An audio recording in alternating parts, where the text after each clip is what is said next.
Bienvenidos un miércoles más para tratar este tema de la oración. Llevamos ya unos cuantos y bueno, creo que estamos viendo una gran cantidad de matices y de mensajes que Dios quiere darnos con este tema. Vimos que la oración era una ciencia.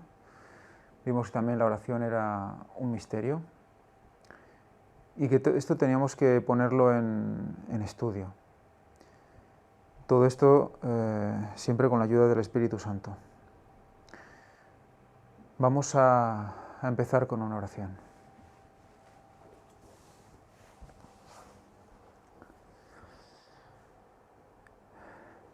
Padre nuestro que estás en los cielos, Señor, gracias te damos porque permites de nuevo que podamos estar aquí para poder presentar tu palabra. Ayúdanos, Señor, a explicar, a exponer y que los corazones estén dispuestos a recibir los mensajes, las amonestaciones que en los escritos de la hermana White están para todos nosotros. Ayúdanos a entender que debemos estar en un espíritu constante de oración y velando para comprender. Cambia nuestro corazón, danos un corazón nuevo y puro, que nos ayude a ser más comprensibles, más empáticos, a tener tu ternura y tu misericordia, a la vez reconocer tu justicia. Todo esto te lo pedimos en el nombre santo y precioso de tu Hijo Jesucristo, por sus únicos méritos y para el perdón de todos nuestros pecados. Amén. Pues hoy estamos en la parte cuarta. Vamos a seguir con la vida de hombres y mujeres de oración. Y lo vamos a hacer con David, Salomón, Ezequías y Daniel. Para ello vamos a estudiar un texto bíblico relacionado concretamente con Ezequías, con el rey Ezequías. Vamos a ver un tema realmente interesante. Vamos a ver qué oración hizo Ezequías y en qué momento la hizo. Y creo que eso nos va a ayudar mucho a comprender algunos de los matices del carácter que debemos tener en el tiempo de hoy, el tiempo final también. Esto está en Segunda de Crónicas, pero antes vamos a leer en Éxodo 12, del 1 al 2, para ponernos en situación de la festividad. La institución de la Pascua dice así: Habló Jehová a Moisés y a Aarón en la tierra de Egipto, diciendo: Este mes os sea principio de los meses, para vosotros será este el primero de los meses del año. Aquí está hablando evidentemente del mes de Abib, el primer mes del año, a partir de que el pueblo hebreo es liberado de Egipto. Recordemos que hasta entonces, y luego los jubileos han ido marcando también los principios de año, el principio de año es en el otoño. De hecho, en las lluvias de otoño se les llaman las lluvias tempranas, y en cambio las de primavera ya se les llama las tardías. Entonces eso nos da a entender también cómo ellos tenían claro que esa era la primera lluvia y era la primera del año. De hecho, si investigamos en Levítico y en Éxodo, vamos a ver cómo se considera el principio de año, otoño, también, para la cosecha, etc. Pero en cambio aquí Dios instaura la Pascua y les dice que a partir de entonces, a partir de esa instauración de la Pascua, ese punto se considere el principio del año. Y además, de manera perpetua, como se ve más adelante. O sea que vamos a ver ahora, a partir de conocer y recordar cómo instaura Dios la Pascua, que la instaura en el primer mes del año, entonces ya es el primer mes del año, mes de Aviv, y a los 14 días del mes. Y hay un contraste con esta ley que Dios instaura, y como ley de Dios para esos momentos, pues evidentemente es inquebrantable. Vamos a encontrar Segunda de Crónicas, el capítulo 30. Si lo queréis buscar conmigo, y lo podemos leer todos. Dice así: envió después Ezequías por todo Israel y Judá, y escribió cartas a Efraín y a Manasés, para que viniesen a Jerusalén y a casa de Jehová, para celebrar la Pascua a Jehová, Dios de Israel. Recordemos que Ezequías ejerce una gran reforma en el pueblo. Elimina los ídolos y todo lo restaura. Y tiene un trabajo de restaurar también pues, lo que es la Pascua, porque el templo se tenía totalmente olvidado, y restaura el culto, restaura la adoración. Y dice así, y el rey había tomado consejo con sus príncipes y con toda la congregación de Jerusalén para celebrar la Pascua en el mes segundo. Fijaros, dice, en el mes segundo. ¿Cuándo dijimos que Dios había instaurado la Pascua? En el mes primero, ¿verdad? Aquí resulta que los levitas aún no habían estado preparados y santificados para poderse hacer la Pascua en el mes primero, pues después de todas las reformas no se había tenido tiempo suficiente. Y aquí nos dice que se disponen a celebrarla en el mes segundo. Entonces aquí podemos pensar, pero ¿Dios no instauró esa norma, no instauró esa ley, esa celebración para algo? Porque incluso a raíz de esa Pascua es en relación directa con la muerte de Cristo, que sucede en el 14 de Aviv también, y también su venida, que también será en Pascua, su segunda venida. Por lo tanto, ¿cómo es posible que toda esta simbología la traspasaran al segundo mes? Vamos a seguir leyendo a partir ya del 13 al 27. Dice así: y se reunió en Jerusalén mucha gente para celebrar la fiesta solemne de los panes sin levadura, en el mes segundo, una asamblea muy grande. Y levantándose quitaron los altares que había en Jerusalén, quitaron también todos los altares de incienso y los echaron al torrente de Cedrón. Entonces sacrificaron la Pascua a los 14 días del mes segundo. Y los sacerdotes y los levitas, llenos de vergüenza, se santificaron y trajeron los holocaustos, a la casa de Jehová. Y tomaron su lugar en los turnos de costumbre, conforme a la ley de Moisés, varón de Dios, y los sacerdotes esparcían la sangre que recibían de manos de los levitas. Porque había muchos en la congregación que no estaban santificados, y por eso los levitas sacrificaban la Pascua por todos los que no se habían purificado, para santificarlos a Jehová.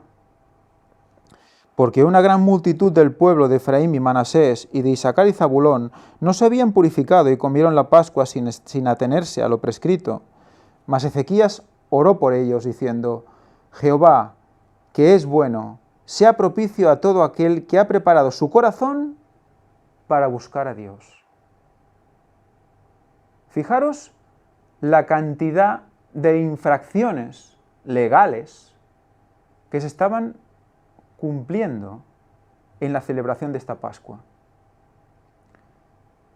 Pero Ezequías ve algo en ese pueblo. ¿Qué ve? Ve un corazón dispuesto. ¿Un corazón dispuesto a qué? A buscar a Dios. Y mira por encima de los legalismos, consintiendo, porque ve más allá de eso que se está viendo. A Jehová, el Dios de sus padres, su corazón para buscar a Dios, a Jehová, el Dios de sus padres, aunque no esté purificado según los ritos de purificación del santuario. Y oyó Jehová a Ezequías y sanó al pueblo. Jehová vio, ¿qué? El corazón de ese pueblo, que estaba dispuesto a ¿qué? A buscar de nuevo a Jehová.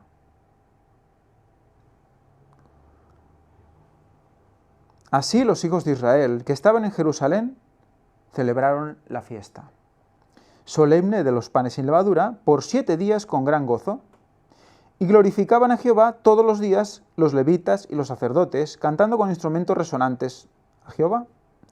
Y habló Ezequías al corazón de todos los levitas que tenían un perfecto conocimiento de lo relativo a Jehová, y comieron de lo sacrificado en la fiesta solemne por 7 días, ofreciendo sacrificios de paz y dando gracias a Jehová, el Dios de sus padres. Y toda aquella asamblea decidió celebrar la fiesta por otros 7 días. ¿Sabéis cuánto dura la fiesta de panes sin levadura? 7 días después de Pascua. Y se acaba. Pero su gozo era tal, sus ganas de alabar a Jehová eran tales, que hicieron fiesta por otros 7 días.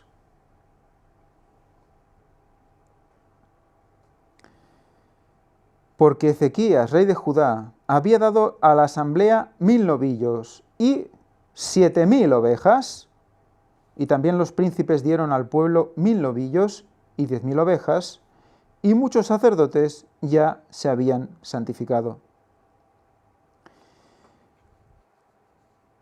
Se alegró pues toda la congregación de Judá, y como también los sacerdotes y levitas, y toda la multitud que había venido de Israel, asimismo los forasteros, que habían venido de la tierra de Israel, y los que habitaban en Judá.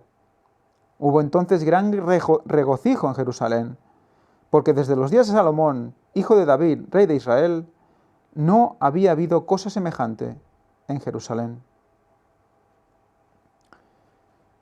Después, los sacerdotes y levitas, puestos en pie, bendijeron al pueblo, y la voz de ellos fue oída, y su oración llegó a la habitación de su santuario, al cielo. Si os fijáis, aquí veo una mezcla. Había levitas que conocían de la ley de Jehová, y otros que asistían y participaban que no estaban santificados aún. Pero todos en hermandad, ¿qué hacían? Adorar a Jehová, ¿de qué? De corazón. Fijaros la oración, me gustaría repetirla otra vez, porque la oración de Ezequías aquí es de una misericordia, es de un amor, de una comprensión, que hace ¿qué? Hace ver cómo debemos ver a nuestros hermanos. Quizás hay hermanos que tengan una lucha, tengan un tema concreto con algún problema, con alguna cosa que no acaban de entender, o cualquier otro aspecto de la ley, de las creencias, etc. Pero, ¿sabemos si su corazón está preparado para buscar a Dios? Quizás esté más preparado que el nuestro.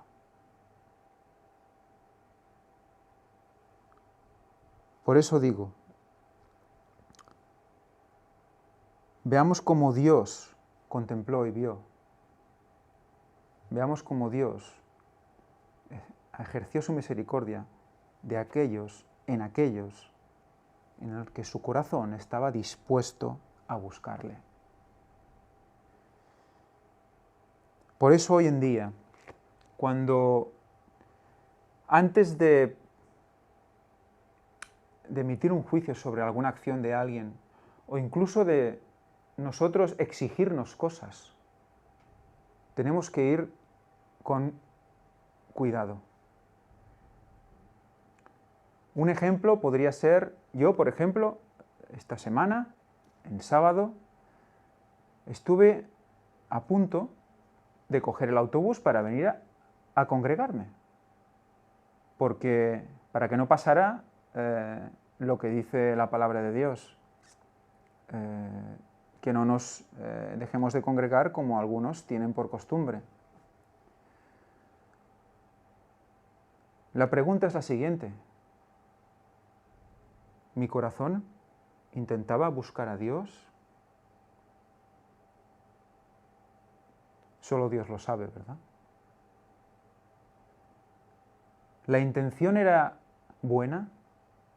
¿La intención era buscar a Dios?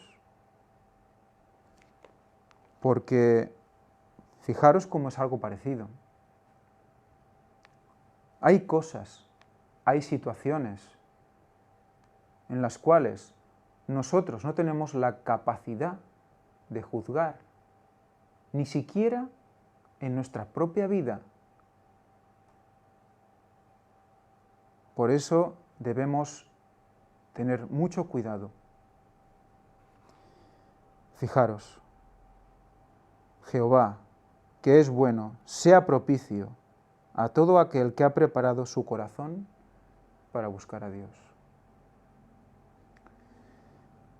Amén.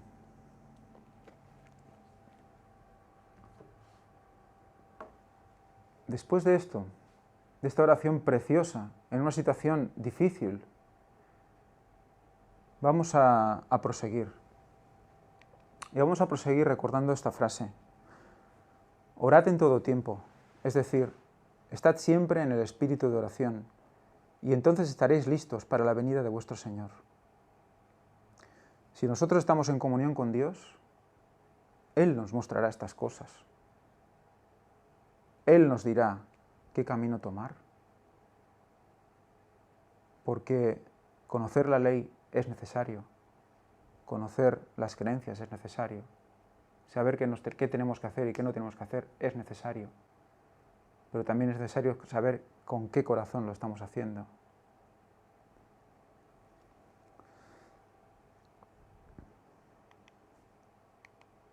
Hombres y mujeres de oración. David. Dios quiso que la historia de la caída de David sirviera como una advertencia de que aun aquellos a quienes Él ha bendecido y favorecido grandemente, no han de sentirse seguros ni tampoco descuidar el velar y orar. Así ha resultado para los que con humildad han procurado aprender lo que Dios quiso enseñar con esa lección. De generación en generación, miles han sido inducidos a darse cuenta de su propio peligro frente al poder tentador del enemigo común. La caída de David, hombre que fue grandemente honrado por el Señor, despertó en ellos la desconfianza de sí mismos. Comprendieron que sólo Dios podía guardarlos por su poder, mediante la fe, sabiendo que en Él estaba la fortaleza y la seguridad. Temieron dar el primer paso en tierra de Satanás. El Señor respondió a la oración de David en solicitud de perdón. Una de las más fervientes oraciones registradas en la palabra de Dios es la de David cuando suplicó: «Crea en mí, oh Dios, un corazón limpio». ¡Qué grande oración! Recuerdo como si fuera ahora de las primeras oraciones que mi hijo, con, 5 o 6 años, hizo a Dios. Él aún, pues no sabía mucha cosa, pero cuando le leí este apartado, él y yo oramos por un corazón limpio. Él quería, de pequeñito ya, un corazón limpio.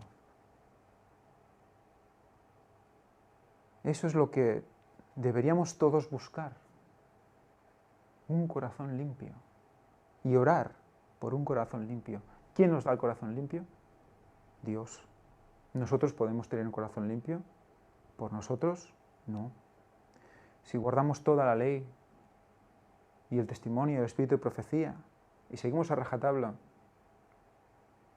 pero no tenemos un corazón limpio, no sirve de nada. La respuesta de Dios frente a una oración tal es: te daré un corazón nuevo.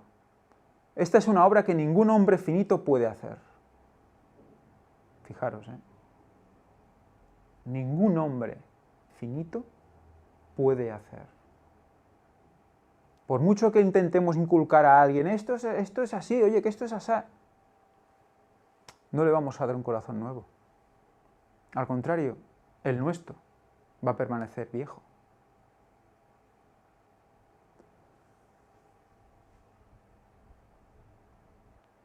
Los hombres y mujeres deben comenzar por el principio.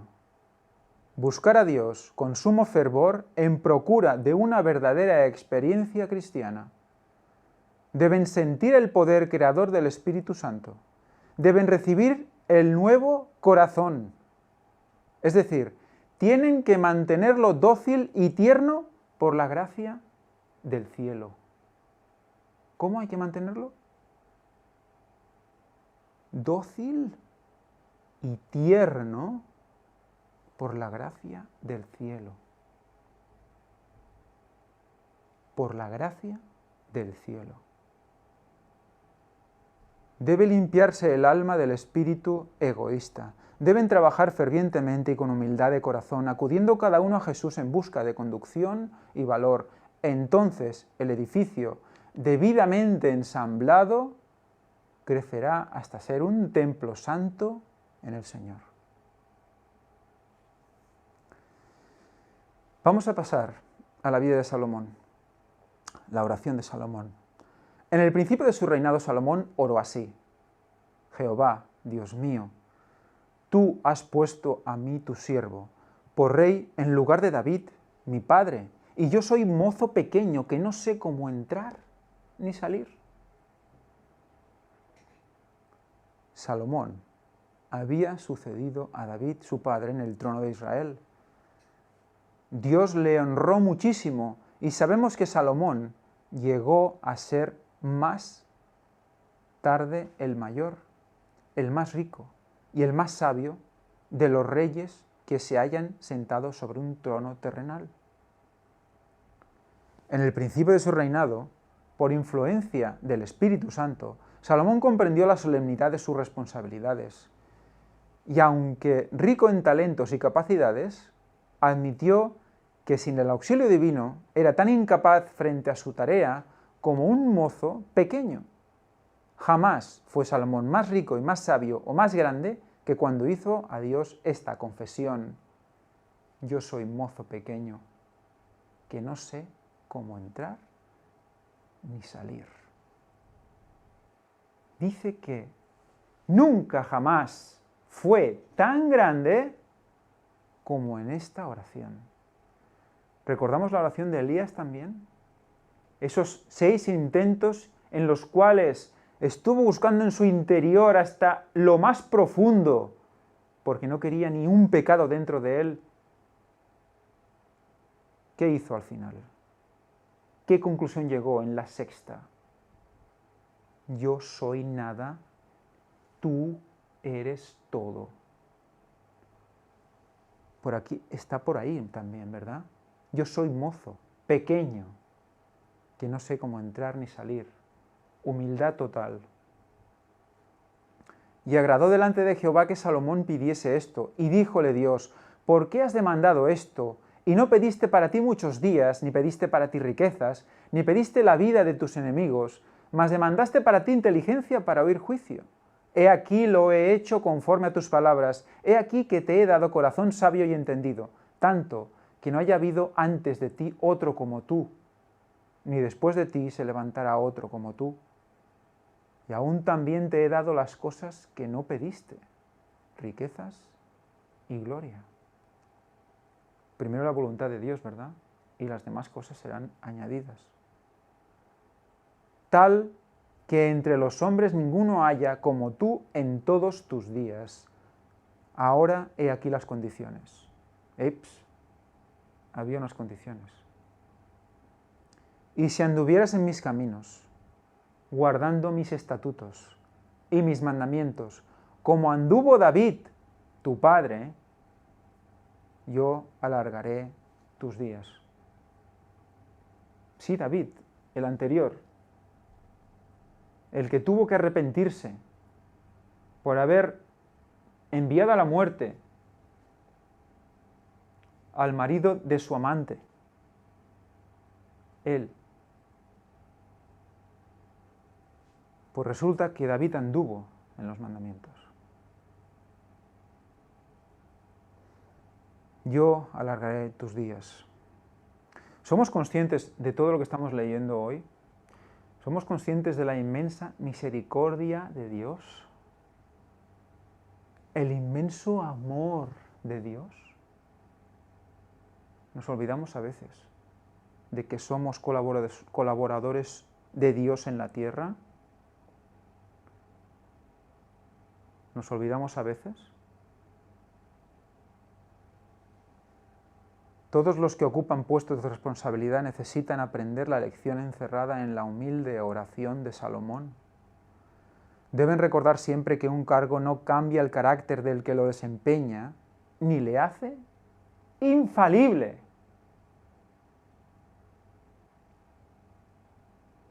Nunca fue tan grande, pero no fue infalible. Cuanto más alto esté colocado un hombre, tantos mayores serán sus responsabilidades y más vasta su influencia.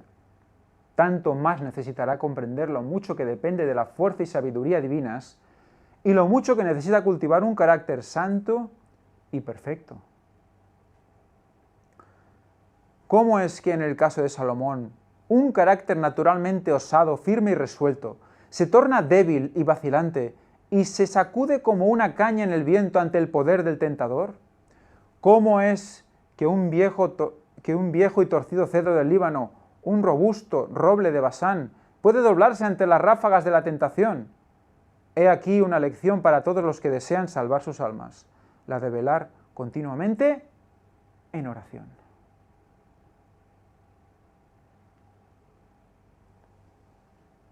La ley, los mandamientos, vienen después de haber estado en comunión, porque si no, no los vamos a poder guardar en condiciones. No lo vamos a poder entender como es, porque es el carácter de Dios. Si no estamos en continua oración, no vamos a aprender la lección. Y los robles más impresionantes van a caer por la tentación. He aquí una advertencia a mantener la gracia de Cristo siempre en el corazón, a batallar con las corrupciones internas y las tentaciones de afuera.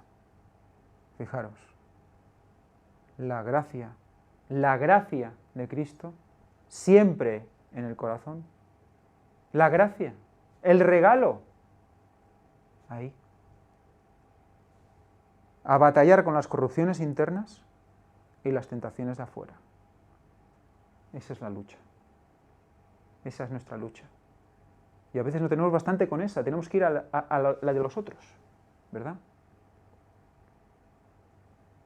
Hagamos autoanálisis, hagamos estudio interno, pongámonos en las manos y en la gracia de Cristo, pidámosle un corazón nuevo y que nos enseñe la verdad.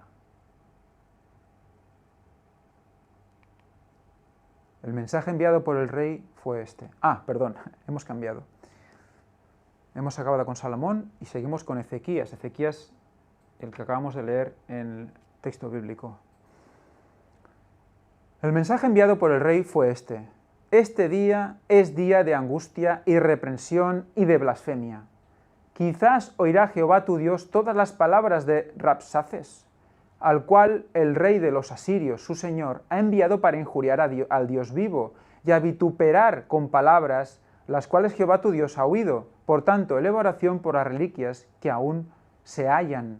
Mas el rey Ezequías y el profeta Isaías, hijo de Amós, oraron por esto y clamaron al cielo.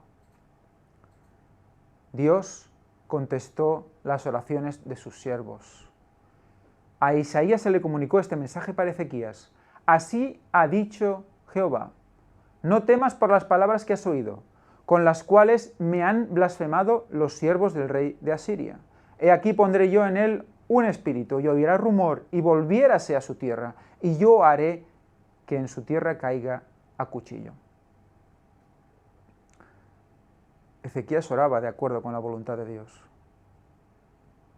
Cuando el rey de Judá recibió la carta desafiante, la llevó al templo, y extendiéndola delante de Jehová, oró con fe enérgica pidiendo ayuda al cielo para que las naciones de la tierra supiesen que todavía vivía y reinaba el Dios de los hebreos. Estaba en juego el honor de Jehová, y sólo él podía librarlos. Ezequías intercedió: Jehová, Dios de Israel, que habitas entre los querubines, tú solo eres Dios de todos los reinos de la tierra. Tú hiciste el cielo y la tierra. Inclina, oh Jehová, tu oído y oye. Abre, oh Jehová, tus ojos y mira, y oye las palabras de Sennacherib, que ha enviado a blasfemar al Dios viviente. Es verdad, oh Jehová, que los reyes de Asiria han destruido las gentes y sus tierras, y que pusieron en el fuego a sus dioses, por cuanto ellos no eran dioses, sino obra de manos de hombres, madera o piedra, y así los destruyeron. Ahora pues, oh Jehová, Dios nuestro, sálvanos, te suplico, de su mano, para que sepan todos los reinos de la tierra que tú solo, Jehová, eres Dios. ¿Cómo oraba Ezequías, verdad? ¿Cómo oraba Ezequías? Hemos leído ya unas cuantas de Ezequías, ¿verdad? ¿Cómo oraba Ezequías? La súplica de Ezequías en favor de Judá y del honor de su gobernante supremo armonizaba con el propósito de Dios. Salomón, en la oración que elevó al dedicar el templo, había rogado al Señor que sostuviese la causa de su pueblo Israel, cada cosa en su tiempo.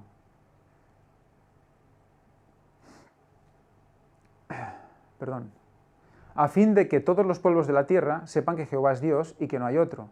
Y el Señor iba a manifestar especialmente su favor cuando en tiempos de guerra o de opresión por algún ejército, los príncipes de Israel entrasen en la casa de oración para rogar que se los librase. No se dejó a Ezequías sin esperanza.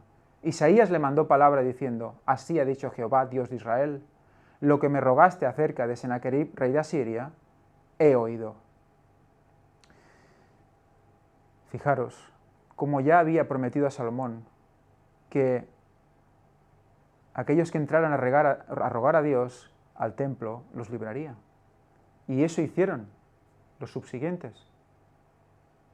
Por lo tanto, respondamos a las promesas, a lo que Dios nos dice que hagamos, y seremos respondidos también en nuestras oraciones, como ellos lo fueron. Otra de Ezequías. Ezequías sanado en respuesta a la oración. Desde los días de David, no había gobernado un rey que hubiese hecho esfuerzos tan extraordinarios para edificar el reino de Dios en su tiempo de apostasía y desánimo como Ezequías, como hemos comentado antes. El gobernante moribundo había servido fielmente a Dios y había hecho mucho para fortalecer la confianza del pueblo en Jehová como un gobernante supremo. Y al igual que David, ahora podía decir: llegue mi oración a tu presencia, inclina tu oído a mi clamor, porque mi alma está hastiada de males y mi vida cercana al Seol. Porque tú, oh Jehová, oh Señor Jehová, eres mi esperanza, seguridad mía desde mi juventud. En ti he sido sustentado desde el vientre. Cuando mi fuerza se acabe, no me desampares. Oh Dios, no te alejes de mí. Dios mío, acude pronto en mi socorro. No me desampares hasta que anuncie tu poder a la posteridad y tu potencia a todos los que han de venir. Aquel cuyas misericordias nunca decaen, escuchó la oración de su siervo. Antes que Isaías saliese hasta la mitad del patio, vino palabra de Jehová a Isaías diciendo: vuelve y di a Ezequías, príncipe de mi pueblo, así dice Jehová, el Dios de David, tu padre. Yo he oído tu oración y he visto tus lágrimas. He aquí que yo te sano. Al tercer día subirás a la casa de Jehová. ¿Nos suena de algo esto? Al tercer día subirás a la casa de Jehová. ¿No es impresionante? ¿Esto qué hace entonces? Ya directamente nos encuadra a Ezequías. ¿En dónde? En el tiempo final. Recordad todo lo que hemos leído de Ezequías hoy, nos encuadra Ezequías, también mensaje dirigido al tiempo final. Recordad lo que hemos leído antes. Y recordad también en el texto bíblico, con ese corazón dispuesto, recordad que en la última hora, en la hora 11ª, habrá momentos, habrá situaciones y habrá mucha gente que tendrá comezón de oír. Y muchos entrarán a ser pueblo de Dios en los últimos momentos. Tendrán que aprender muchas cosas. Y tendremos que tener mucha paciencia. Y comprender. Y ver los corazones. Y con la ayuda de Dios lo vamos a hacer.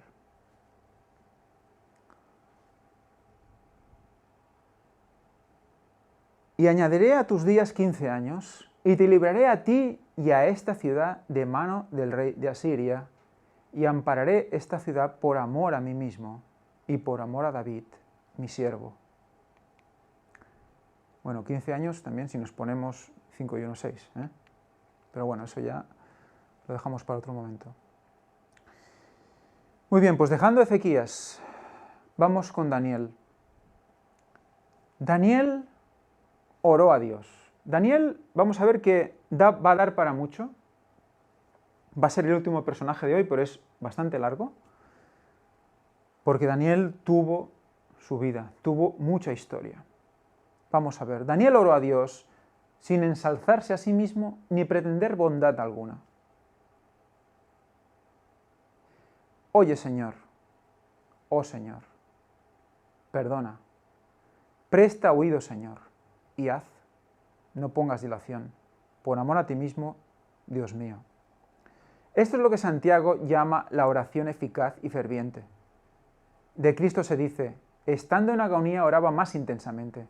¿Qué contraste presentan con esta intercesión de la majestad celestial las débiles y tibias oraciones que se ofrecen a Dios?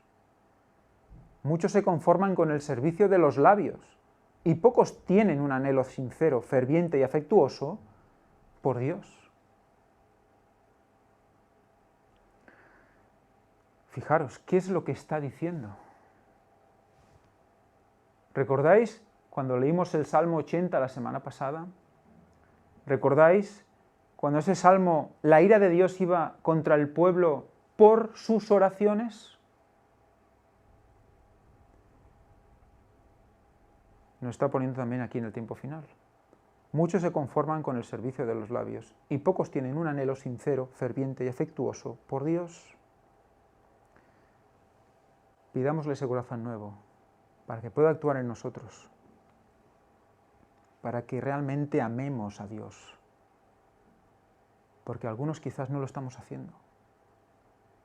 Oramos, pero no amamos a Dios. Fijaros cómo se puede hacer las dos cosas. Constante en la oración a pesar de la persecución. ¿Cesó Daniel de orar por causa de este decreto? No, ese era precisamente el momento en que más debía orar. Cuando Daniel supo que el edicto había sido firmado, entró en su casa y, abiertas las ventanas de su cámara que daban hacia Jerusalén, se arrodillaba 3 veces al día y oraba y daba gracias delante de su Dios, como lo solía hacer antes.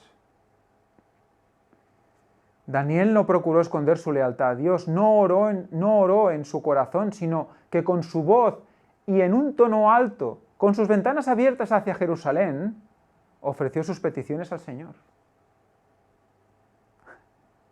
Entonces sus enemigos se quejaron al rey, y Daniel fue echado al foso de los leones. Pero el Hijo de Dios estuvo ahí. El Hijo de Dios estuvo allí, Jesús mismo. El ángel del Señor acampó en derredor del siervo del Señor, y el rey vino a la mañana siguiente y llamó: Daniel, siervo del Dios viviente, el Dios tuyo, a quien tú continuamente sirves, ¿te ha podido librar de los leones? Entonces Daniel respondió al rey: Oh rey, vive para siempre. Mi Dios envió su ángel, el cual cerró la boca de los leones, para que no me hiciesen daño. No le había ocurrido mal alguno, y magnificó al Señor y Dios del cielo. Daniel oraba con humildad, dispuesto a aceptar la voluntad divina. Al acercarse al templo de la terminación de los 70 años de cautiverio, al tiempo de la terminación de los 70 años de cautiverio, Daniel se aplicó en gran manera al estudio de las profecías de Jeremías. Fijaros qué interesante, ¿eh? Cuando se acercaba el final de esos 70 años. Puede ser una simbología para nosotros, busquemos en Jeremías. Él vio que se acercaba el tiempo en que Dios daría a su pueblo escogido otra prueba, y con ayuno, humillación y oración, importunaba al Dios del cielo con estas palabras: Ahora, Señor, Dios grande, digno de ser temido, que guardas el pacto y la misericordia con los que te aman y guardan tus mandamientos, hemos pecado, hemos hecho iniquidad, hemos obrado impíamente y hemos sido rebeldes.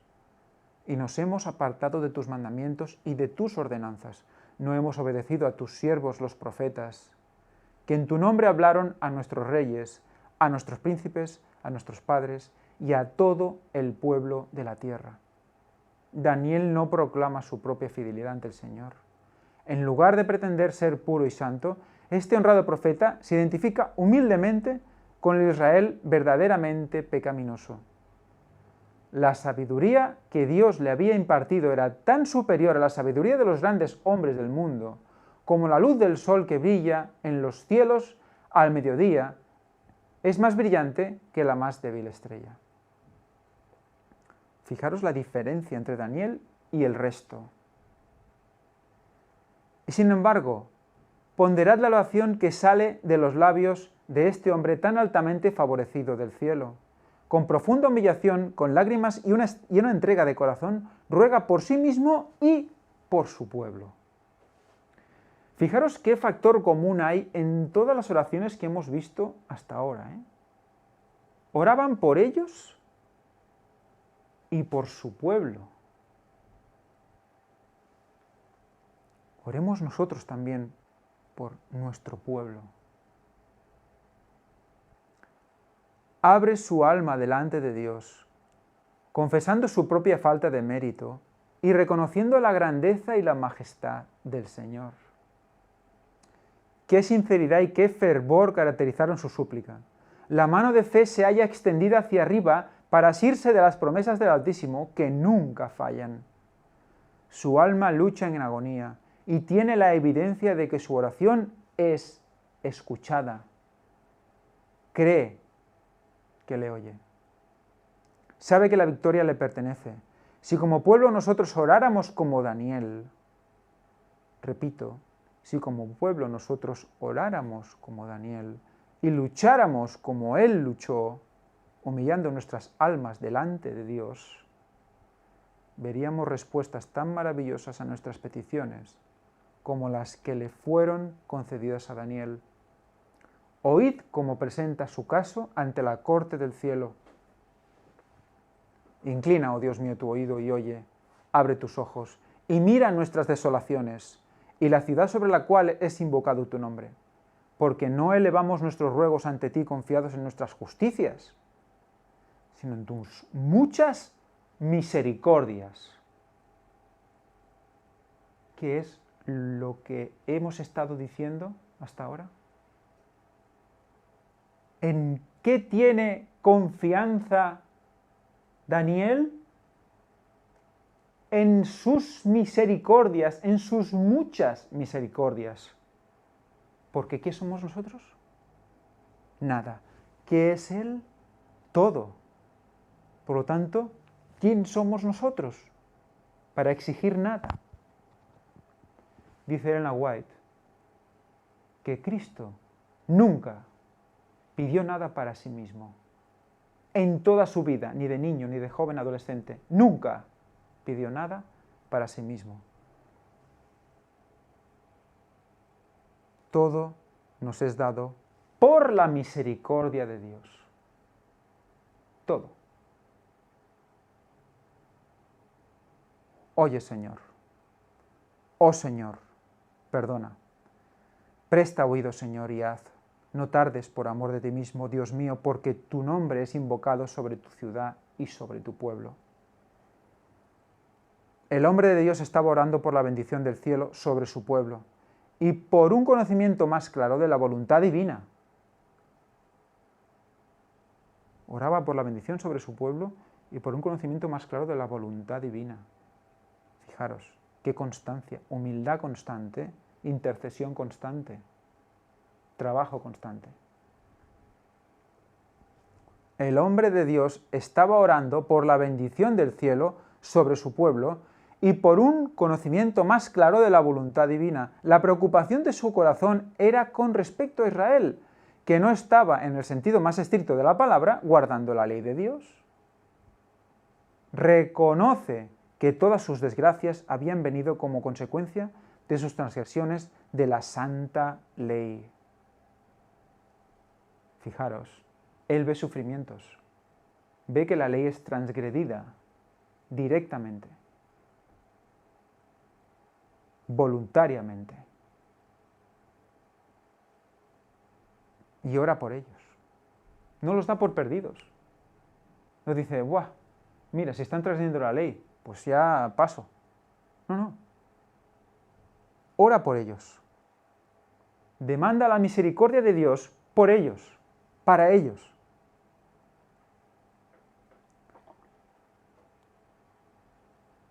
Dice, hemos pecado, hemos cometido iniquidad. Y Él se incluye. ¿Habéis visto? Él está ahí haciendo lo posible y no se considera ni un poquito. Ni un poquito.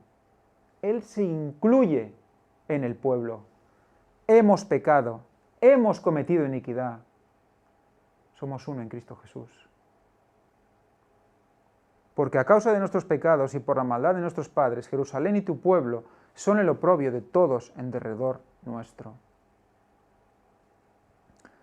Los judíos habían perdido su carácter peculiar y sagrado como pueblo escogido de Dios. Sí, Señor. Oremos para que eso no sea el caso, para que el pueblo de Dios hoy no pierda el carácter peculiar y sagrado. Ora pues, Dios nuestro, oye la oración de tu siervo y sus ruegos, y haz que tu rostro resplandezca sobre tu santuario asolado. El corazón de Daniel se vuelve con intenso anhelo al santuario desolado de Dios. Él sabe que su prosperidad puede ser restaurada únicamente cuando Israel se arrepienta de sus transgresiones de la ley de Dios y se vuelva humilde, fiel y obediente. ¿Obediente? Sí. Fiel también. Primero que va, humilde, fiel y obediente. Mientras se eleva la oración de Daniel, el ángel Gabriel viene volando desde las cortes del cielo para decirle que sus peticiones han sido escuchadas y contestadas. El ángel poderoso ha sido comisionado para darle capacidad y comprensión, para abrir delante de él los misterios de las edades futuras. Así, mientras trata fervorosamente de conocer y comprender la verdad, Daniel es puesto en comunicación con el mensajero delegado del cielo.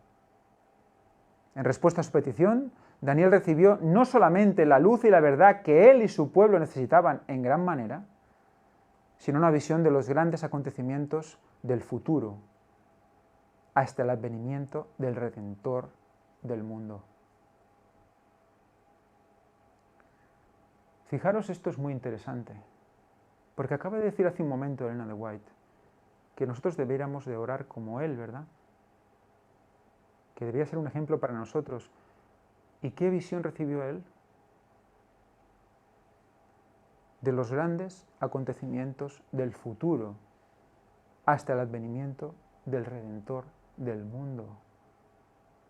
¿No nos va a tocar a nosotros también eso? ¿No nos va a tocar a nosotros interpretar todo lo que ha de venir? Decirlo antes de que suceda, para que cuando suceda se crea, la gente crea. ¿Sobre qué? El advenimiento del Redentor del mundo. hombre de oración. Los que pretenden estar santificados y sin embargo no tienen deseo de investigar las Escrituras o de luchar con Dios en oración por una comprensión más clara de la verdad bíblica, no saben lo que es la verdadera santificación. Estudiemos en oración, igual que podemos hacer el resto de todas las cosas de la vida, en espíritu de oración, luchando con Dios. Señor, muéstrame, Señor, dime, si es así tu voluntad. Vamos a acabar aquí. Vamos a dejar Nehemías para la siguiente semana. Y vamos a terminar esta parte con una oración.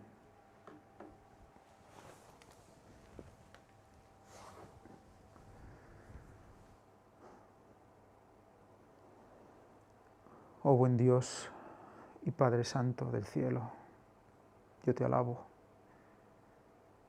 Todos te alabamos.